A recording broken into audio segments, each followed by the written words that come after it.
Cinderella's castle was shaking for the first time. An earthquake in Florida? Say what? Well, that's what happened on June 8th.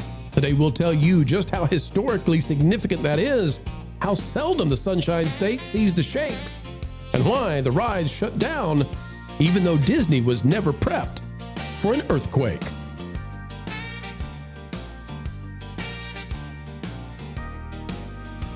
Hello friends, and welcome back yet again to TPP, where all the news should be and is this time fun. Nobody harmed by the earthquake from June 8th, but rides, they were delayed, and the families who were at Walt Disney World Resort have lots to say, memories that were made, a once-in-a-century occurrence. Well, it was an ultra-rare earthquake at Walt Disney World. No, really. And when we say rare, we mean rare. This does not happen.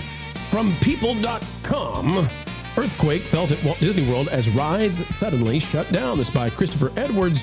Park guests reported feeling shaken in Magic Kingdom and Hollywood Studios from a 6.1 magnitude earthquake near Cuba. What's Fidel up to? Oh, wait, he's under the ground. No, never mind. A 6.1 magnitude earthquake near Cuba could be felt across Florida, including at Walt Disney World. Several Disney attractions, including Space Mountain and Tron Light Cycle Run, temporarily closed after the earthquake. Guests and residents shared their experiences of the tremors, with some reporting evacuations and ride suspensions on social media. Now, I have a theory for why the rides shut down, and I don't think that Disney actually has any tests in Florida for earthquakes. Like, I don't think there's anything happening there because it's so rare. But before I tell you why this shut down the rides, because normally that they wouldn't know what to even do. Let me just tell you how rare this is. In terms of earthquakes, it just doesn't happen in Florida.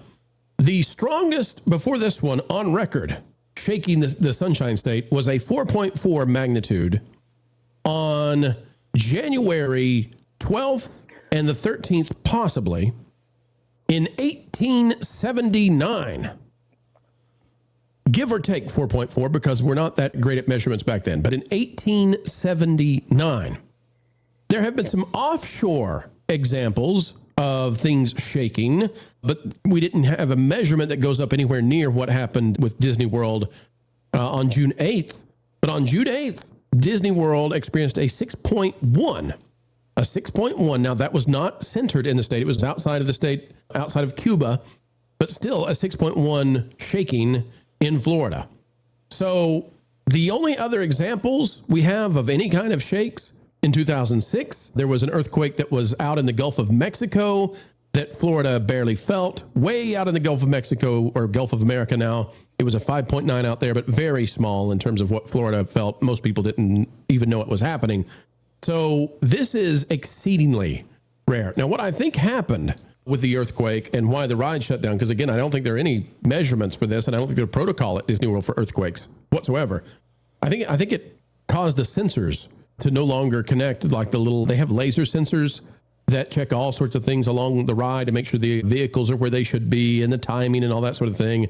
So, Culture, I think these sensors got out of alignment, and all the rides that use those shut down because of the shakes. Does that seem right to you, Culture? Yeah, no, I think once you have an optical interruption, you're going to have e-stop. Automatically, it's done. It without any human intervention, it just goes, we're done. And this is the same sort of thing that your garage door uses, many garage doors, right? The exact same thing.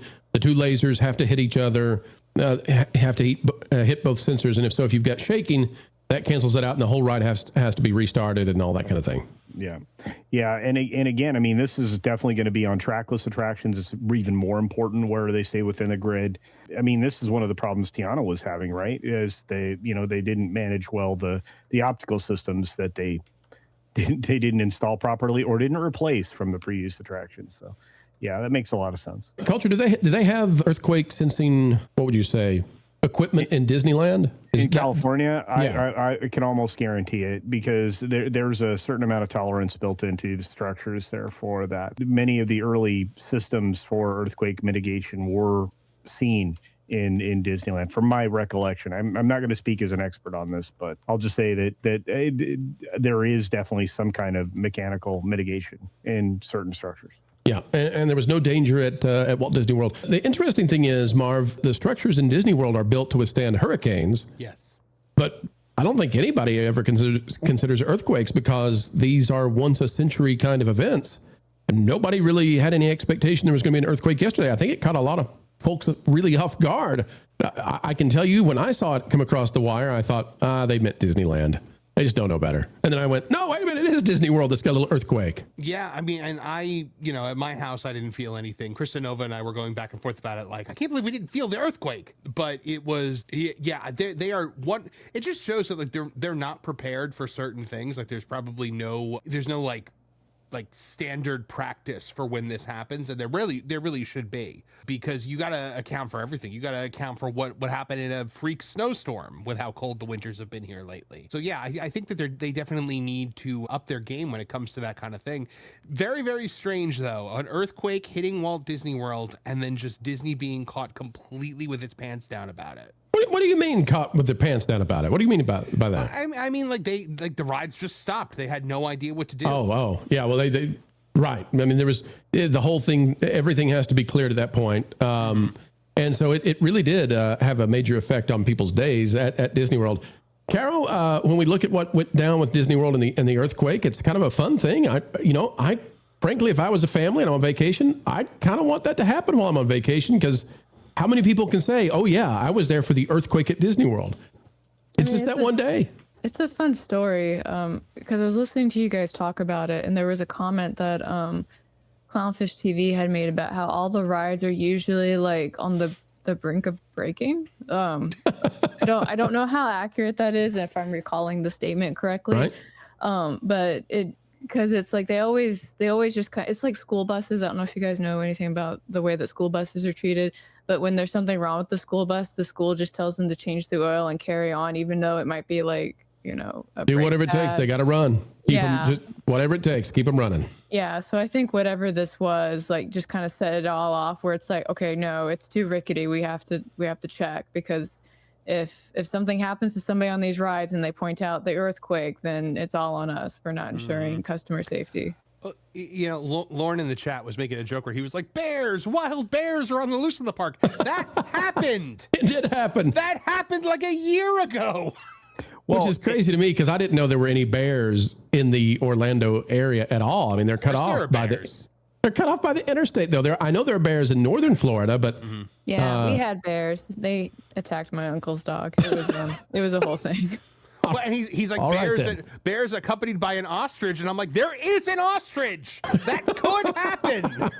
Well, can I add just a little context? This is something that is unprecedented at Disney World. But there was an earthquake around Disneyland today in Moreno Valley. It was I think a 3.1 magnitude or whatever. So it's not without precedent at Disneyland. It happens fairly regularly. Yeah. So. Yeah, it would be a non-headline if it happens in California at this scale. Yeah. And if anyone is going to get attacked by an ostrich in Disney World, it's going to be me. Because birds in Disney, I don't know if I've ever told you this, birds in Disney attack me constantly. It's not just birds, man. Tell the story. You were on a little bit of a trip, and your Tesla saved you, right? Oh, well, yeah. My goodness. That was Culture in the car. Culture was in the car, yeah. We were on the interstate, and a coyote chased a deer onto the interstate right in front of my car, and the Tesla full self-driving reacted like lightning and just hit the brake and pulled us over. But in Disney World, I have been punched in the head by an owl. I have been attacked by a sparrow at Disney Springs for my cookie. I have been bitten on the leg by I have been bitten on the leg by a duck. I've had a bird fly into the side of my head while waiting in line for security. Birds and I do not get along, particularly within Disney. It's better and better. Take Lauren with you, and he'll eat all the yeah, he'll eat them. And have you ever had problems with squirrels? No, it's just birds. I say we let this keep going, guys. There's no telling where. I mean, next up, he's going to tell us the emus are out to get him, too. I mean, the poultry mafia. Another time, it was one of those birds with the big hooked nose, like the big hooked beak, and I'm eating a turkey leg, and I put it down, and it literally jumped up on the table and went like this at me. While you were eating its own kind. And then, then it grabbed a piece of the meat and then flew off. Cruel, cannibalistic birds attacking Marv. Boy, I tell you. They don't We can't take you to the zoo. ever. He's or like the opposite of Australia. David Attenborough. I mean, The nature is out to animals- kill him. The animals will riot and attack you. My wife always wants to go through the walking trails in Animal Kingdom where you have to walk through the bird section. And I'm always just, I take one of the spotting guides and I just put it over my head because I'm like, if they're going to crap on anyone, it's going to be me.